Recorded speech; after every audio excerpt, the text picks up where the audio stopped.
Buenos días, hermanos. Vamos a comenzar nuestra clase de escuela dominical de hoy. Vamos, hermanos, en el nombre del Señor a comenzar nuestro estudio de Lucas 19. Y vamos a empezar la lectura.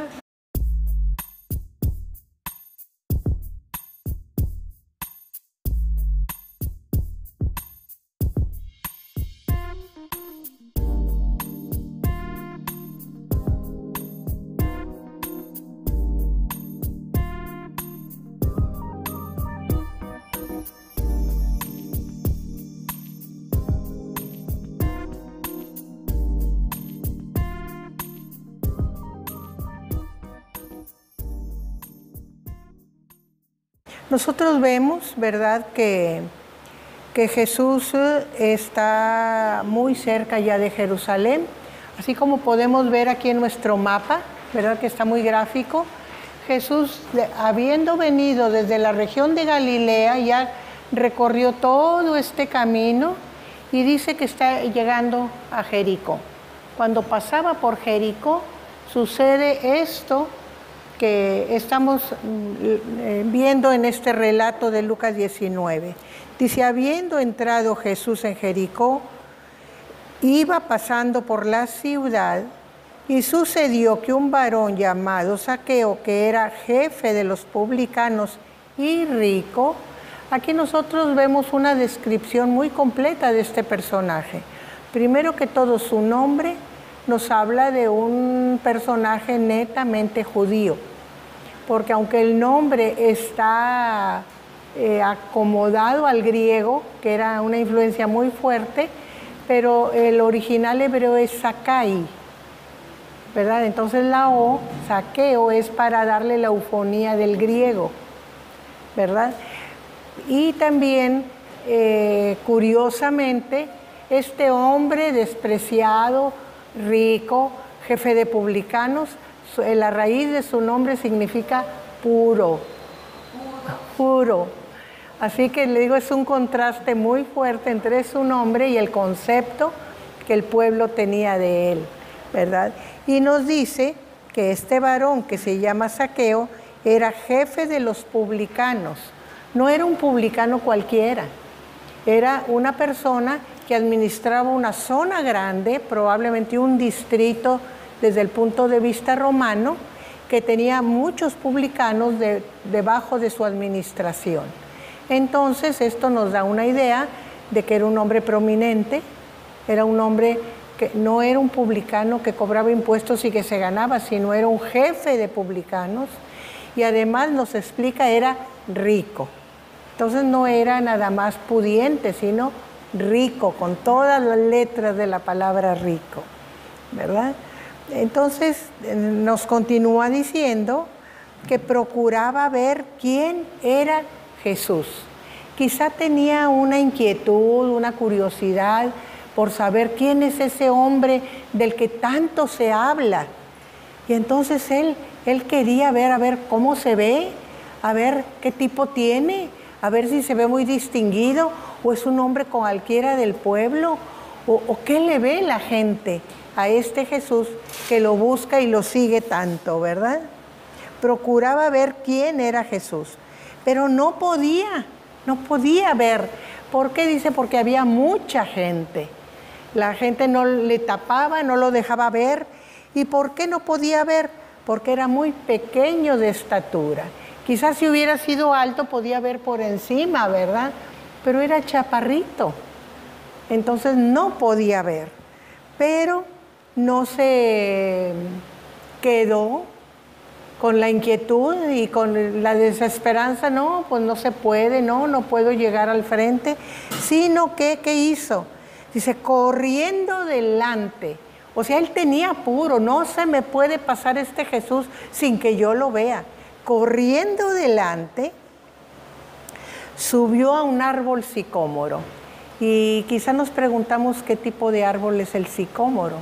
Es una higuera, pero una higuera de tipo especial, es una higuera egipcia. Y su hoja es diferente. Los eruditos dicen que la hoja del sicómoro es como el de la morera, es el de la mora, ¿verdad? Pero da higos, es el tipo egipcio de la higuera, ¿verdad? El sicómoro. Y entonces se sube ahí. Esto nos da una idea de que es un árbol un poco distinto de la higuera, porque la higuera tiende a extenderse, a poner las ramas más en amplitud que en altura, ¿verdad? Pero este árbol es un poco distinto, así que le permitía subir alto y poder ver desde arriba, ¿verdad? Esa es también una característica que debemos tomar en cuenta. ¿Y por qué dice que se subió a ese árbol? Porque Jesús iba a pasar por ahí. O sea, estaba dentro del camino que Jesús estaba siguiendo. Y dijo, va a pasar por aquí, entonces yo aprovecho y cuando pase lo veo, ¿verdad? ¿Qué nos indica esto? Miren, por ejemplo, que muchas veces, sin propósito de interés, vamos a decir, de fe, puede haber buenos resultados. Aquí no nos dice que Zaqueo buscara a Jesús porque creía en él, sino simplemente porque quería verlo. Pero verlo, vemos una urgencia, una necesidad, algo que no se me puede pasar sin que yo lo vea, ¿verdad? Y eso de que voy, corre, y busco dónde subirme, como los niños, ¿verdad? Para desde ahí verlo, nos habla de la personalidad de Zaqueo. Ahora, otra cosa, era pequeño de estatura, pero no pequeño de imaginación, ni de recursos. Era listo, ¿eh? Y lo que se proponía, lo lograba. Entonces, qué interesante es esto, ¿verdad? Porque a veces tendemos a no apreciar en su medida lo que ven nuestros ojos. Por ejemplo, las personas bajitas de estatura, como que los vemos a menos. A mí me da mucho risa con mi marido, ¿verdad? Que dice, es bajito. Le digo, no es bajito, ya que tiene mi estatura ya no es bajito, tiene una estatura media. Que tú lo veas bajito desde tu altura es otra cosa, ¿verdad? Pero no es bajito, o sea, las cosas son relativas según de dónde vienen, ¿verdad? Pero qué importante es que nosotros consideremos a las personas por lo que muestran, no por lo que nos parece o por lo que su apariencia nos dice. Y aquí vemos un ejemplo de eso, ¿verdad? Hermana, aquí me llama mucho la atención esta parte. Siempre me ha llamado la atención esta parte de Zaqueo, porque como era chaparrito, o sea, pero él no se quedó limitado. Aquí habla de multitud y que aún entre la multitud, él se dio habilidades para correr, o sea, ir y cumplir su propósito, lo que él quería, ¿verdad? Eso me llama mucho la atención, que él no se limitó, que porque era chaparrito, que porque las multitudes no lo dejaban pasar. No dijo, ay no, aquí me quedo, no puedo pasar, no, a ver cómo le hago, pero hasta corrió. Es muy importante eso. Ahora pensemos en que un hombre pequeño, si era pequeño de estatura, lo más probable es que también tuviera una complexión no muy fuerte, ¿verdad? Y en una multitud, pues no puedes, por más que jales y hagas y no te dejan, ¿verdad?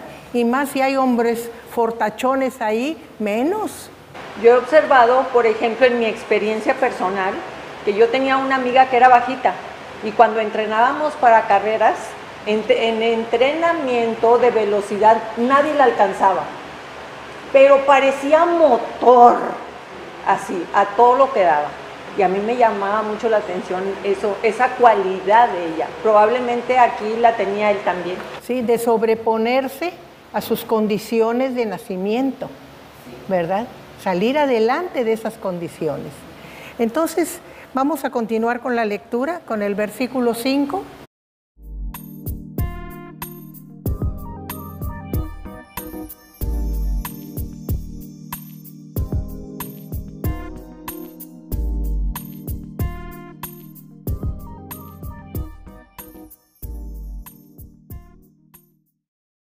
Nosotros vemos aquí que Jesús va caminando, va acercándose a aquel lugar donde estaba Zaqueo trepado en el árbol. Y entonces dice que cuando llegó Jesús a aquel lugar, mirando hacia arriba, lo más natural es que veamos adelante, dónde vamos, que no haya tropiezos, por dónde vamos a seguir. Pero Jesús, que conoce todas las cosas, sabía que aquel hombre estaba allí y que quería verlo. Y dice, y mirando hacia arriba le vio. Entonces se le quedó viendo ahí donde estaba trepado Zaqueo en el árbol y le dijo, Zaqueo, date prisa, desciende, porque hoy es necesario que yo pose en tu casa. Aquí lo que es de llamar la atención, por ejemplo, que le llama por su nombre. Nunca lo había visto, no lo conocía. Pero no se dirige, oye tú, el que estás en el árbol, no, por su nombre lo llama, Zaqueo. Y la urgencia, desciende a prisa. Esto es urgente. Ándale, no te entretengas ahí viendo pasar la multitud. Desciende a prisa. Y otra cosa que es de notar en estos pocos renglones es que Jesús se invita solo a la casa de Zaqueo. Es necesario que yo pose en tu casa, o sea, me detenga y me recibas en tu casa. De alguna manera, aquí está el trato que muchas gentes importantes usan con sus súbditos, ¿verdad? Tú vas a hacer esto, prepárame esto, hazme el otro, ¿verdad? No toman en cuenta ni la opinión ni el deseo, no, tú vas a hacer esto. De alguna manera sí lo hace Jesús, porque se invita solo y dice, es necesario, o sea, no puede hacer de otra manera, yo tengo que llegar a tu casa, como si fuera de alguna manera una exigencia, ¿verdad? Y lo que también nos llama la atención, dice que él descendió a prisa y le recibió. Tengo que recibirlo porque pues me dijo, ¿verdad que no? Gozoso, dice la palabra. Estaba contentísimo de poder recibir en su casa a Jesús. Quizá el hecho de que Jesús le hablara personalmente, que lo llamara por nombre, le hizo reaccionar y ver, este no es cualquiera, me conoce, no me trata mal como todos los demás, me habla por mi nombre y me dice que va a ir a mi casa. O sea, se sintió honrado con aquella visita que iba a tener, ¿verdad? Entonces, todo eso podemos ver en estos pocos renglones. Vamos a seguir con la lectura del versículo 7.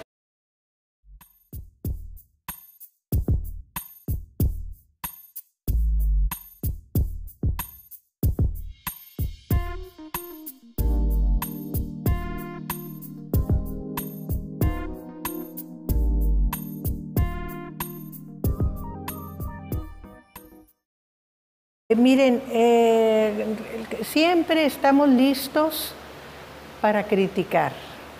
Nunca podemos ver lo bueno en una situación, en una persona.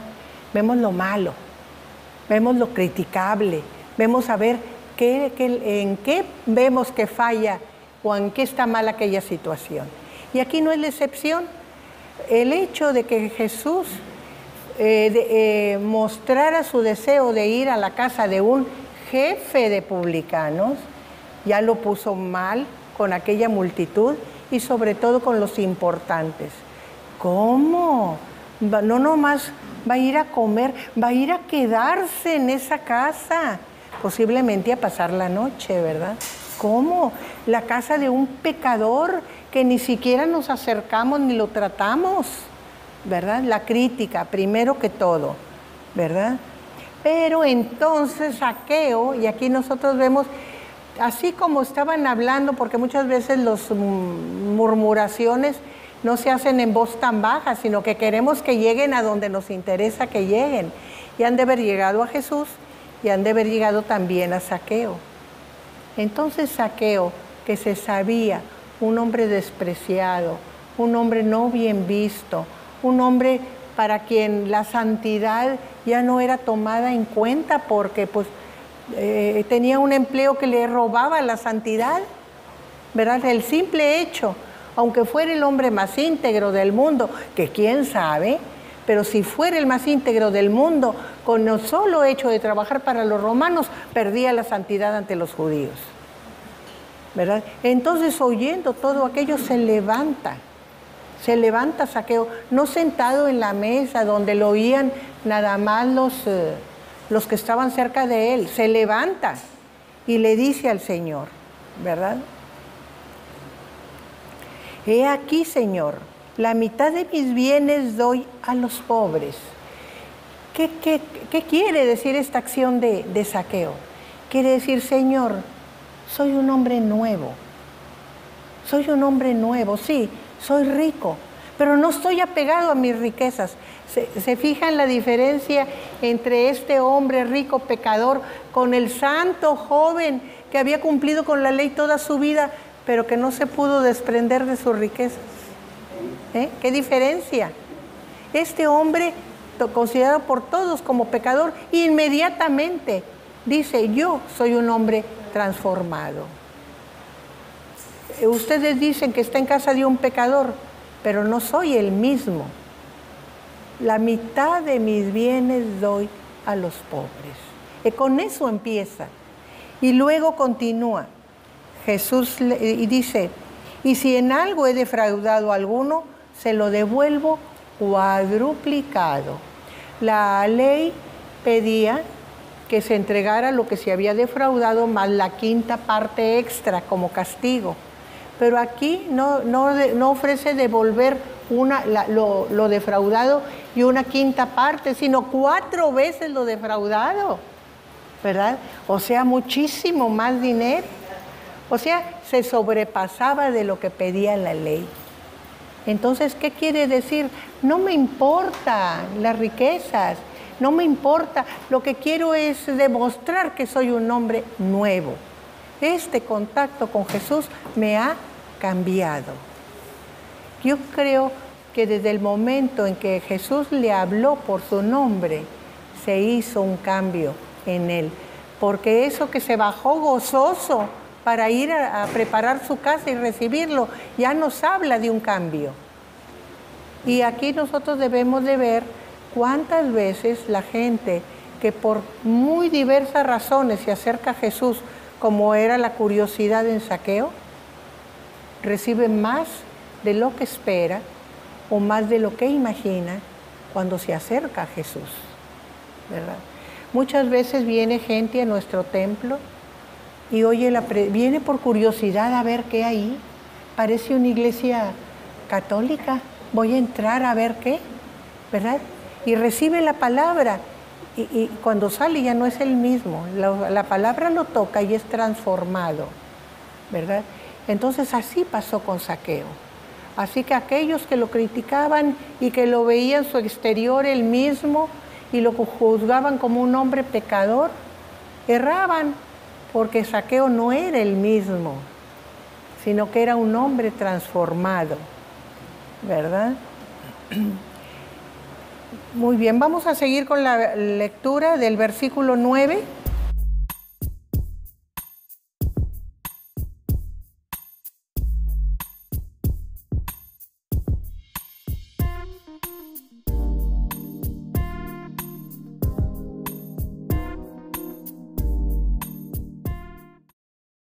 Miren, aquí nosotros tenemos algo que Jesús marca con mucha claridad. Jesús dijo, hoy ha venido la salvación a esta casa. Y no dice a este hombre, dice a esta casa. ¿Por qué? Porque aquel hombre ahora era salvo. Y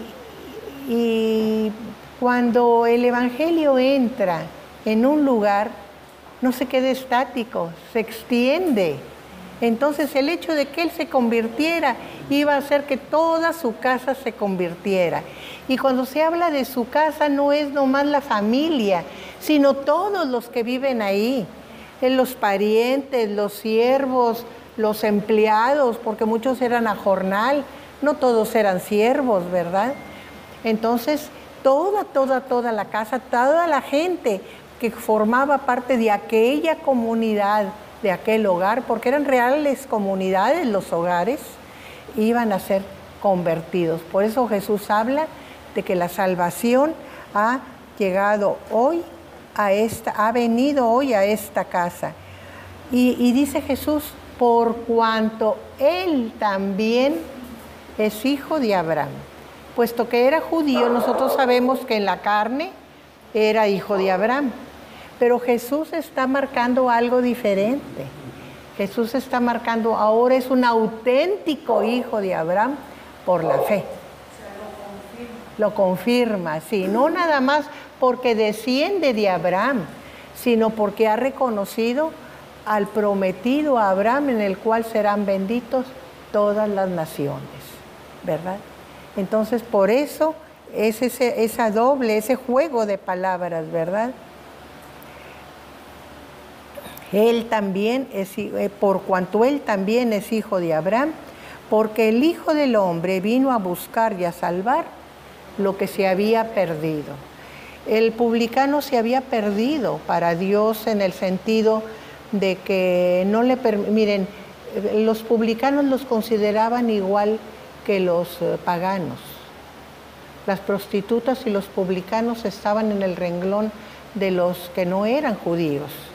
Entonces estaba fuera, no les permitían ofrecer sacrificio, ir al templo, entrar al lugar de los varones al templo.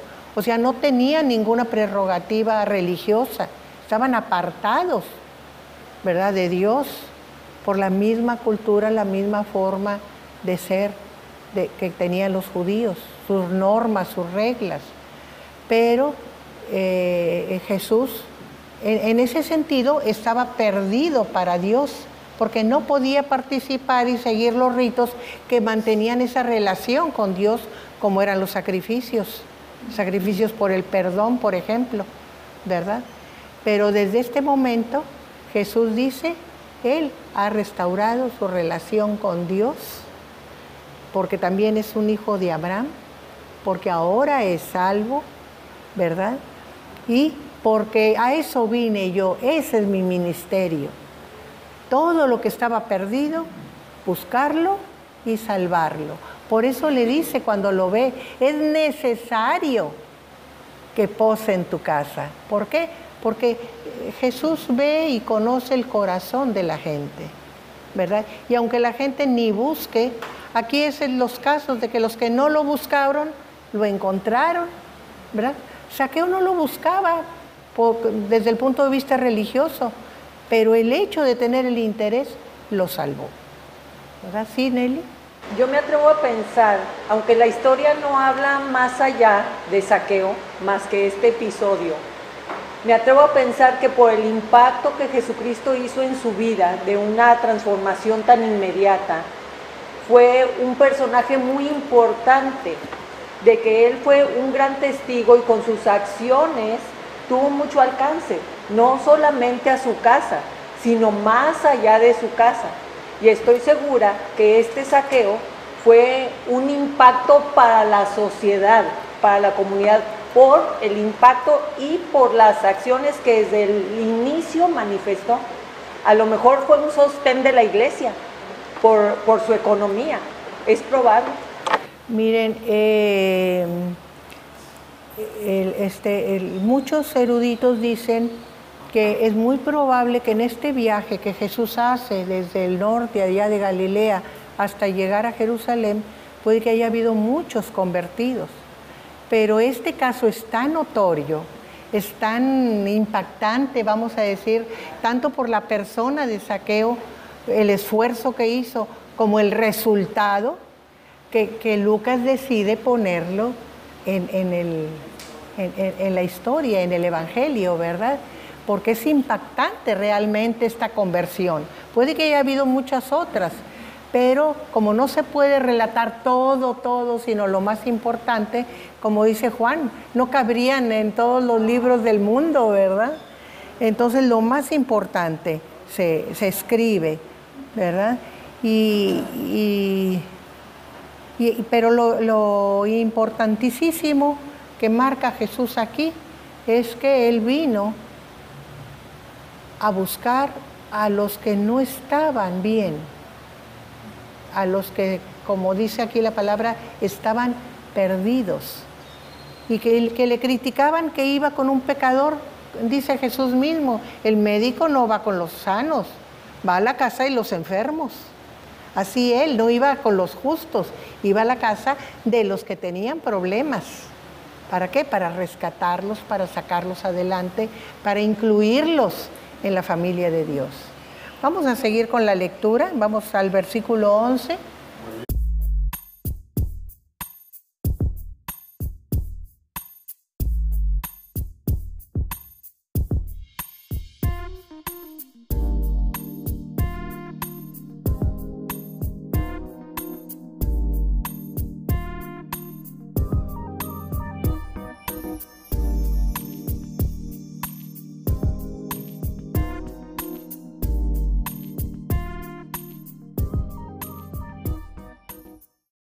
Nosotros vemos aquí cómo Jesús trata de aplicar lo que está sucediendo a lo que sigue, a lo que va a suceder, para que vayan entendiendo. Miren, dice, oyendo ellos estas cosas, o sea, teniendo en la mente lo que está sucediendo, como es la conversión de Zaqueo, y lo que Jesús dice que es necesario que él rescate lo que se había perdido, ¿verdad? Dice, Jesús les dijo una parábola. ¿Por qué? Por cuanto estaba cerca de Jerusalén. Era muy importante el hecho de que estaba por llegar ya a Jerusalén.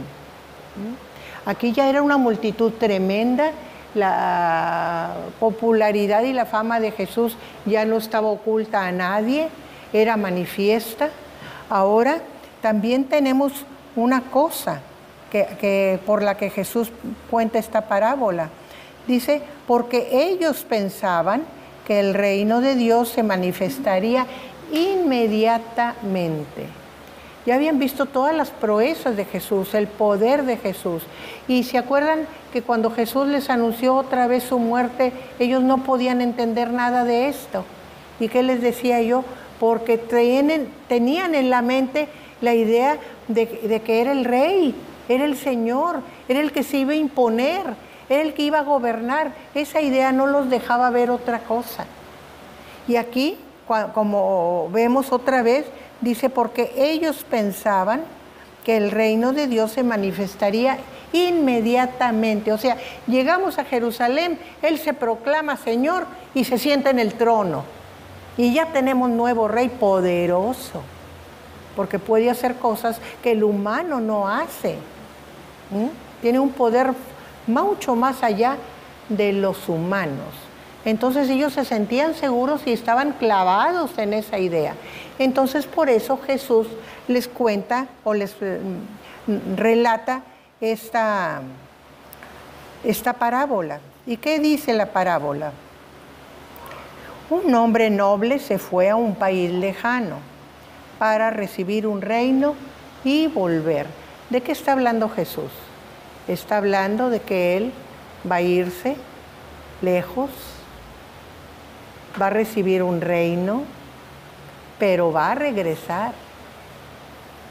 Está hablando de su partida, ¿verdad? Su partida reciente. Ustedes piensan que ya llegamos a Jerusalén y el reino se establece. Pues no, ¿verdad? Hay que ir a un país muy lejano. Aquí Jesús está hablando del cielo, ¿verdad? Y volver. Dice, y llamando a 10 siervos suyos, les dio 10 minas y les dijo, negociad, entre tanto yo vengo. Y es el trabajo que nos dejó Jesús. Esas 10 minas significan la riqueza del Evangelio que dejó en nuestras manos para que nosotros lo trabajáramos hasta el tiempo que a Él le toque volver, ¿verdad? Y vamos a ver qué resulta. Y aquí hay una cierta discrepancia en cómo consideran los eruditos una mina, porque para unos es una cosa muy pequeña, ¿verdad? Que aparentemente puede no dar mucho producto. Para otros es una cantidad bastante grande que la consideran en oro. Para unos dicen es la 60ª parte de un talento. Un talento era una cantidad bastante grande, pero 60. Aquí nosotros vemos el tipo de moneda que manejaban, que los ingleses la copiaron tal cual. Por ejemplo, la libra, están tratando de hacerla centesimal como todos los demás países, pero no han podido. Una libra tiene 20 chelines, ¿verdad? Que era un talento, tenía 20 jeras. Es la misma equivalencia. Y una jera tenía una X cantidad de minas, ¿verdad? Pero estaba abajo de la jera. De las 20 estaba abajo, que equivalía, si son 20, equivalía como a 20, 60, como 3 jeras, 3 minas por jera, ¿verdad? Para hacer las 60, que era un talento para algunos, pero otros dicen que no, que era una cantidad bastante grande, pesado en oro, ¿verdad? Pero de todas maneras, si era grande o era chica, es la cantidad que Jesús les entrega, ¿verdad? 10 minas a sus siervos para que negociaran con ellas. ¿Cuánto tiempo? Hasta que regrese, cuando yo regrese. Vamos a seguir con la lectura, el versículo 14.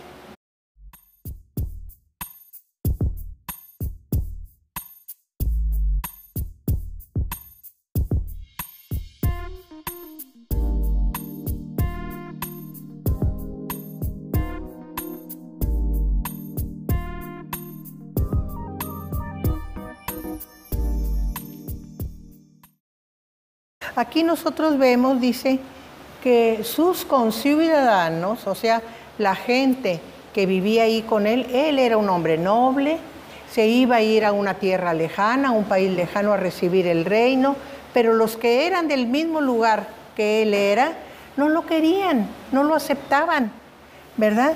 Y entonces le aborrecían y enviaron detrás de él, como de frente no lo hicieron, pero sin estar de frente mandaron una comisión que le dijera: no te queremos como rey, a ti no te queremos, no nos gustas, no queremos que reines sobre nosotros.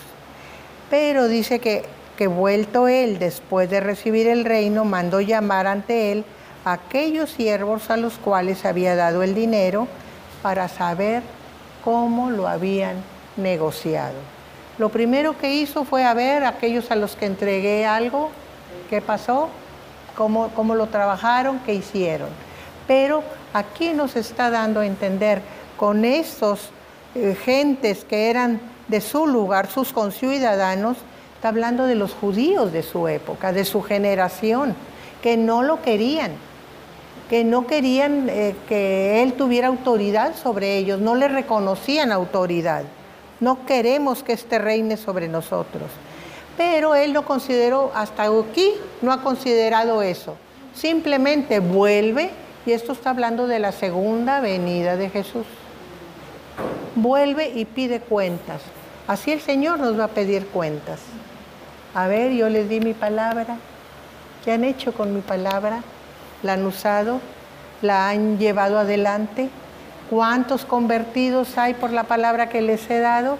Y aquí nos compromete no solamente a los ministros, a los pastores, sino a todos los que hemos recibido la palabra, a todos los siervos.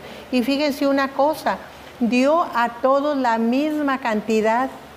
No es como en la de los talentos, que les da distinta cantidad a cada uno, y cada uno más o menos tiene el mismo resultado, el mismo producto. Al que le dio 10 lo reprodujo en 10, al que le dio 5 reprodujo 5, al que le dio 2 reprodujo 2, ¿verdad? Aquí no, todos les dio una sola mina, pero uno logró mucho resultado, 10, otro con una mina logró 5, y ahí hubo otro que igual que en los talentos, lo guardó y lo envolvió en un pañuelito porque dijo: más que no se me vaya a perder ¿Qué hago si este hombre viene y me reclama? ¿Verdad? Es duro, es áspero, es difícil, ¿verdad? Entonces nosotros vemos aquí el resultado, con el mismo inicio, diferentes resultados. Y esto nos habla que las condiciones no siempre son las mismas, que podemos tener resultados diferentes del trabajo que hacemos, ¿verdad? Pero de todas maneras el Señor lo reconoce y le agrada que hayamos tenido resultados. No le dijo al que logró con su mina 5 minas, oye, ¿por qué tú 5 y aquel 10? No, ¿verdad? Muy bien, estás muy bien, ¿verdad? ¿Por qué? Porque las situaciones son diferentes. No todo el lugar es igual para trabajar, ¿verdad? Seguimos adelante con la lectura.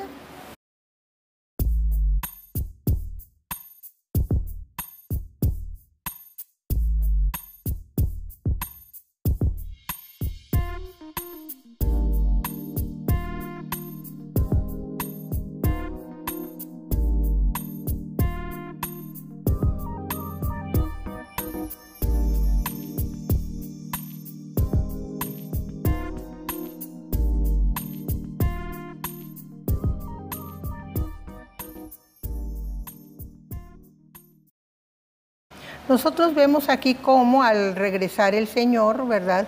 Al regresar aquel hombre noble que había ido a recibir el reino, empezó a revisar el resultado de sus siervos. Y entonces el que había ganado, el primero, con su mina había ganado 10 minas. ¿Y qué hace el Señor? Fíjense, como había recibido un reino, le dice, lograste reproducirlo en 10 minas, te voy a dar la administración de 10 ciudades de su reino. 10 ciudades, lo que el esfuerzo, el trabajo significó.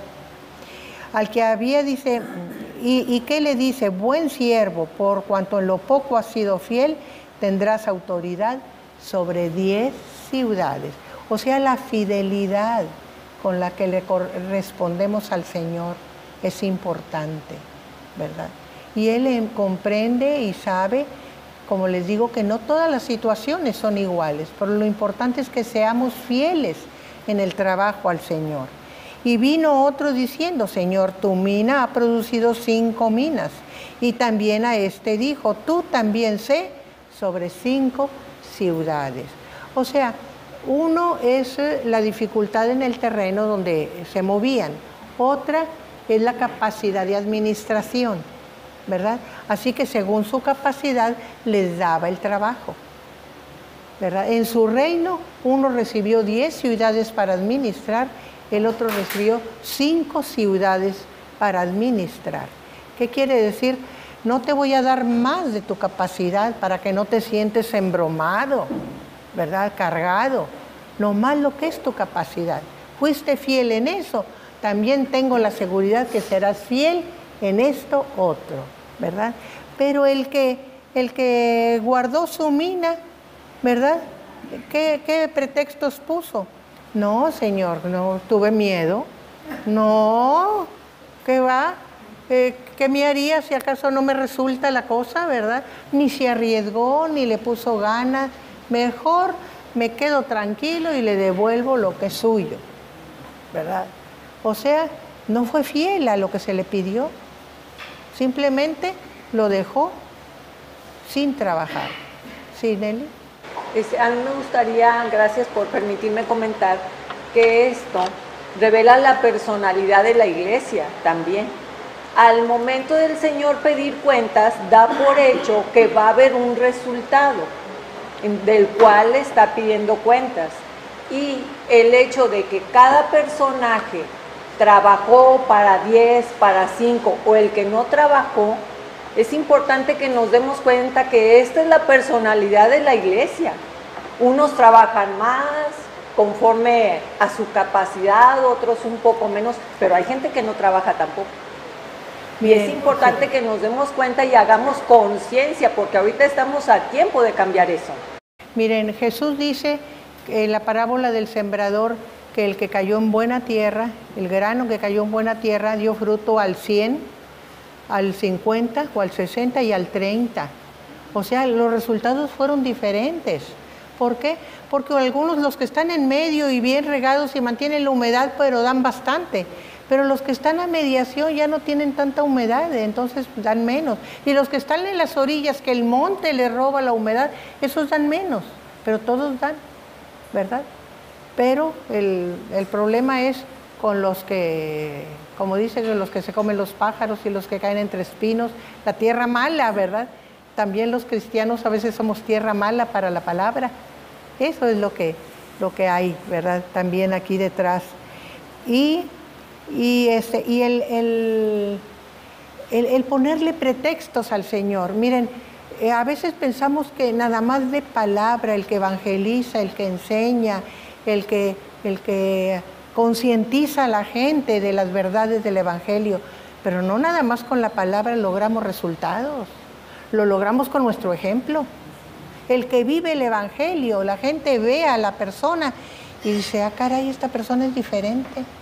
Y no tiene que hablar, porque a lo mejor no tiene facilidad para hablar, pero su diligencia, su cuidado, su respeto por los demás, su benevolencia, su misericordia, hablan de la obra del Señor. Entonces no nada más el que lleva la palabra de voz es el que va a recibir, se le va a tomar en cuenta el fruto, sino el que con su manera de vivir, el que el Evangelio lo convierte en modo de vida.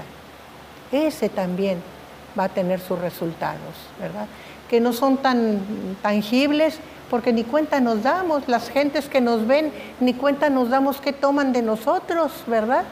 Pero también el Señor lo va a tomar en cuenta. Lo digo porque hay muchos de nosotros que no tenemos la facilidad de hablar, pero sí enseñamos con el ejemplo y mostramos lo que es Jesús con nosotros mismos, Jesús en nosotros, ¿verdad? Entonces, qué importante es eso también. Entonces, ¿qué pasa después? Vamos a seguir con la lectura. Jesús aquí lo critica al hombre ¿verdad? Dice, porque tuve miedo de ti cuando eres hombre severo, que tomas lo que no pusiste y ciegas lo que no sembraste. ¿Qué le dice Jesús? Vamos a ir con el versículo 22.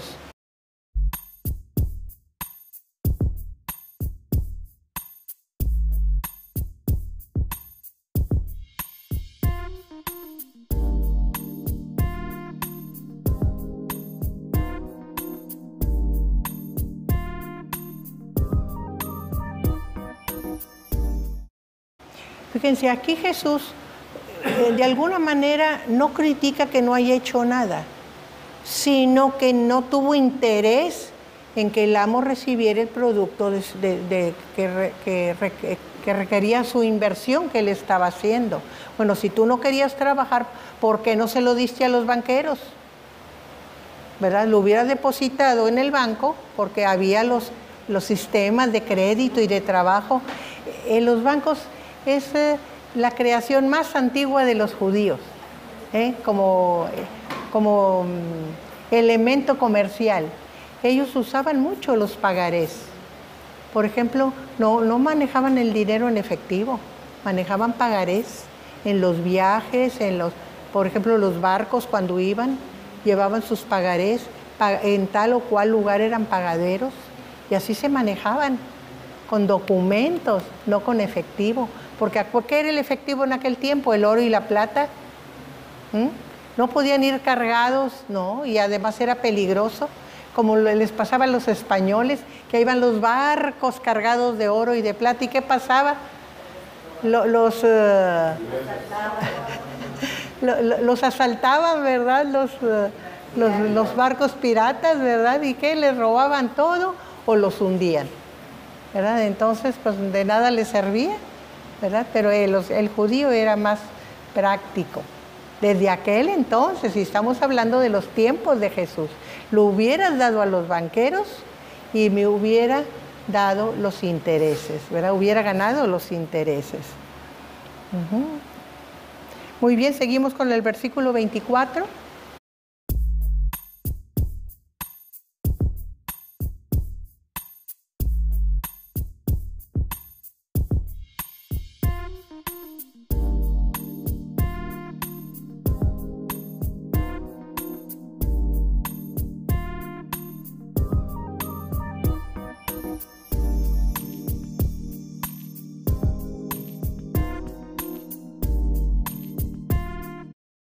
Aquí nosotros vemos, ¿verdad?, que Jesús dice a este que no ha sido fiel en el manejo de lo que yo he dejado en sus manos, quítenle ese tesoro que yo le dejé, ese valor que yo le dejé, esa riqueza que yo, quítensela y dénsela al que tiene 10. Luego vinieron las protestas. Señor, ese tiene mucho, ¿por qué le das más? O sea, como, dale al que tiene poquito, ¿verdad? Pero, ¿por qué se lo da? Porque fue el más fiel. Entonces, el más fiel es el más confiable. Entonces, quítenselo al que no es confiable y déselo al que es confiable. Aquí no se está hablando de riquezas materiales. El ejemplo es de riquezas materiales para que entendamos. Pero Jesús está hablando de la palabra, del depósito de la palabra, el que dio mucho resultado, porque si se dan cuenta, lo que se les entregó a todos es lo mismo, o sea, la palabra es la misma para todos, pero el que obtiene más, a ese denle más. O sea, la fidelidad en el trabajo para el Señor siempre se le dará más al que es fiel, ¿verdad? Entonces dice, ¿protestan? No, dice, a Él se le vamos a dar. ¿Por qué? Porque puedo confiar en Él. Y sigue diciendo Jesús, ¿verdad? Que todo el que tiene se le dará, mas al que no tiene, aún lo que tiene, se le quitará. O sea, por ejemplo, yo no trabajo, a mí se me dio la palabra, pero no trabajo nada para el Señor. Entonces, ¿qué bendición voy a recibir? Ninguna. Pero aún la poca bendición que podía recibir, porque ¿cómo sabemos que es Dios? Misericordioso, que da a justos y a injustos. Bueno, pues aún lo que tiene por esa misericordia de Dios se le va a quitar por infiel. Porque se le da, se le confía y no responde. Eso es lo que está diciendo Jesús.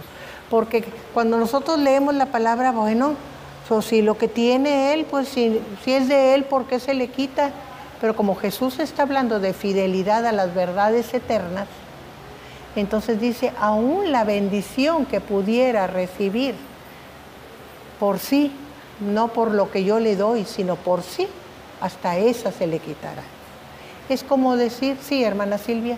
¿Tendrá esta relación con los dones? Puede, sí, muy bien puede ser, ¿verdad? Pero también, miren, piensen, por ejemplo, ¿qué dice Jesús? Dios hace llover sobre justos e injustos. Pero ¿cómo a veces escasea la lluvia? Y es un don que Dios nos da, la lluvia.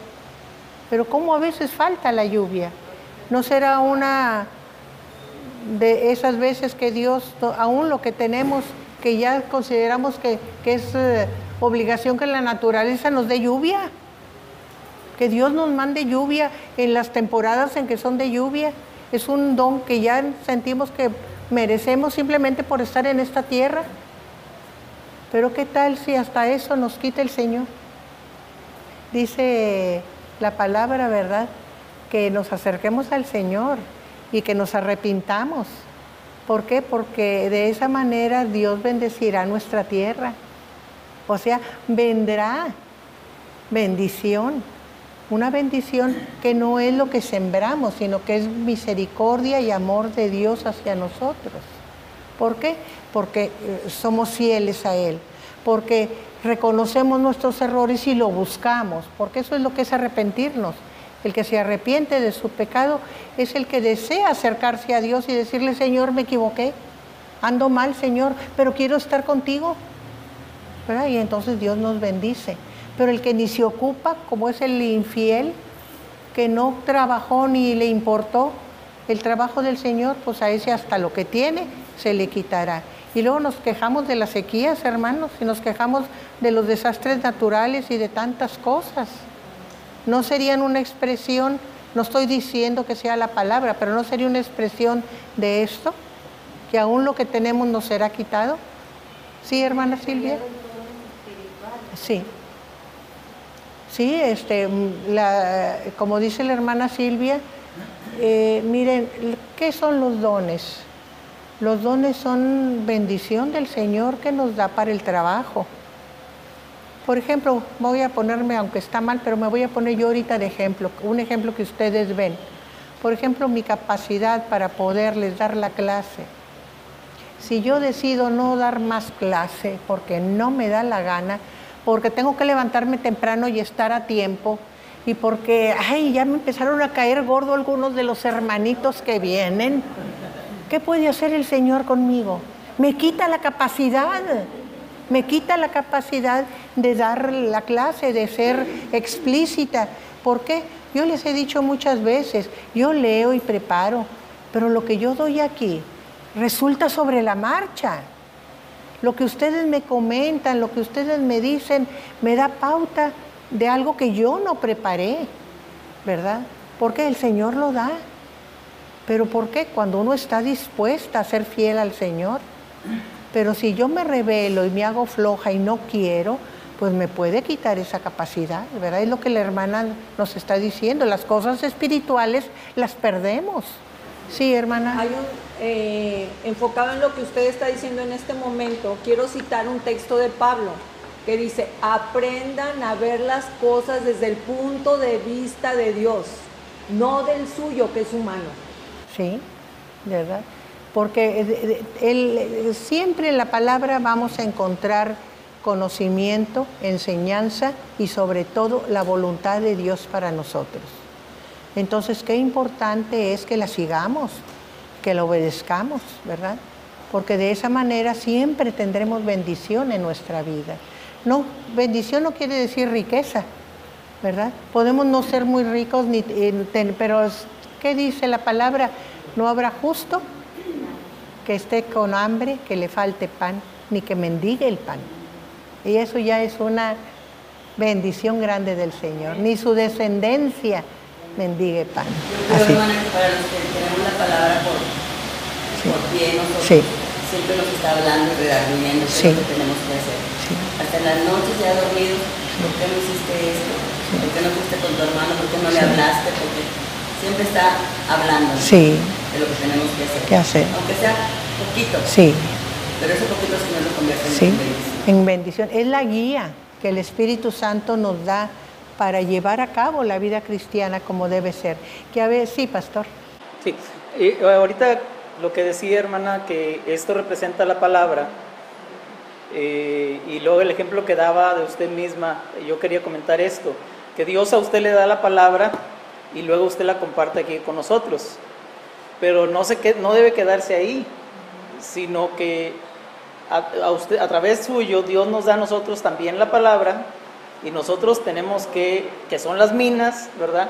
Y nosotros tenemos que ponerla a trabajar también compartirla con otros, o sea, no quedarnos con ella solamente, porque si no vamos a hacer lo que hizo el del pañuelito, ¿verdad? Que la guardó en el pañuelito. Sí. Entonces tenemos que también compartirla con otros para ser fieles en lo que Dios nos ha encargado. Fieles administradores de las riquezas del Señor. Sí, muy bien. Entonces vamos a seguir adelante, si ya no tienen algún otro comentario. Vamos a... nos falta comentar el último versículo de lo que leímos. Dice que también aquellos mis enemigos que no querían que yo reinase sobre ellos, traedlos acá y decapitadlos delante de mí. Esta palabra nos parece muy dura, muy fuerte, ¿verdad? Pero significa la muerte eterna de aquellos que no aceptan a Jesucristo. El decapitarlos quiere decir muertos, ¿verdad? Muertos. Entonces todo aquel que no se acerca a Jesús, que no busca a ese rey que vendrá, que no lo quiere como autoridad, va a perecer, y va a perecer eternamente. De eso es de lo que está hablando el Señor. Ahorita en esta vida nos puede parecer que no tiene importancia, que si yo creo o si no creo, es lo mismo.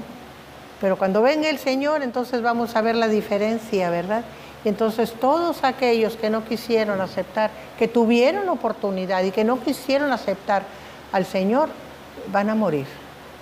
No hay otro resultado. No porque el Señor quiera, nos está dando la oportunidad, pero si no la queremos tomar, llegará el tiempo en que ya se acabará la oportunidad. Por eso Hebreos dice, el día es hoy, ¿verdad? No seáis duros como los del desierto, ¿verdad? Que no quisieron oír palabra y se perecieron en el desierto. El día es hoy para recibir la salvación. Así que nosotros también aprendamos la lección. El día es hoy.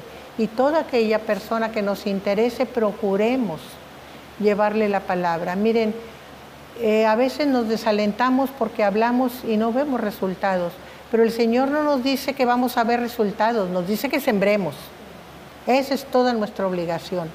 Porque el tiempo del Señor puede ser a los 2, a los 5, a los 10, a los 20 años o hasta los 50. No sabemos. Pero nuestra misión es sembrar. ¿Qué dice? Porque el producto, el fruto lo da el Señor. No es asunto nuestro, es asunto del Señor, ¿verdad? Entonces esa es nuestra labor, sembrar y quedarnos tranquilos. Porque muchas veces nos desalentamos, queremos ver los frutos ya. No, esa no es nuestra función, ¿verdad? Ver los frutos, sino sembrar. Y entonces es lo que vamos para que todo aquel que le hablamos, hay la posibilidad de que aun cuando no lo lleguemos a ver, se convierta al Señor y no sea de los que perezcan. Yo les voy a decir que de alguna manera, así un poquito entre comillas, yo soy resultado de ese trabajo, porque yo recibí muy chamaca, muy joven, la palabra del Señor, pero aunque la recibí y me hizo impacto en mi vida, no la seguí, ¿verdad? Sino ya de casada, entonces fue cuando yo seguí la palabra en forma y con fidelidad. Pero ahí estaba la semilla, ¿verdad? Ahí estaba sembrada. Entonces, el pastor que le tocó sembrar en mí no vio bueno, sí lo vio porque ya anciano jubilado era el pastor Vázquez, el pastor Pedro Vázquez. Ya vino de visita aquí al Mesías, ya muy enfermo él. Y entonces yo lo saludé, no se acordaba él de mí, pero me buscó y me buscó y me buscó en mi casa porque no me veía en la iglesia. Pues es que yo todos los domingos me iba al rancho porque mi marido era de rancho y apenas cerraba el laboratorio y vámonos. Entonces nunca estaba en domingo aquí en la ciudad, ¿verdad? Entonces no me veía, pero me buscaba y me dejaba recaditos hasta que se cansó, ¿verdad? Pero dio resultado su trabajo. Y esa vez que lo trajo el hermano Tacho, porque era el papá del hermano Tacho Vázquez, y yo lo saludé y le dije que yo era la persona que él había visitado mucho y que me había bautizado, ¿verdad? Entonces sí lo vio, ya anciano y sin acordarse de mí, pero lo vio, ¿verdad? Entonces, qué importante es eso, que sembremos. Entonces nos quedamos ahí. Entonces nos quedamos para seguir con el versículo 28, ¿verdad? Vamos a orar para despedirnos, hermana.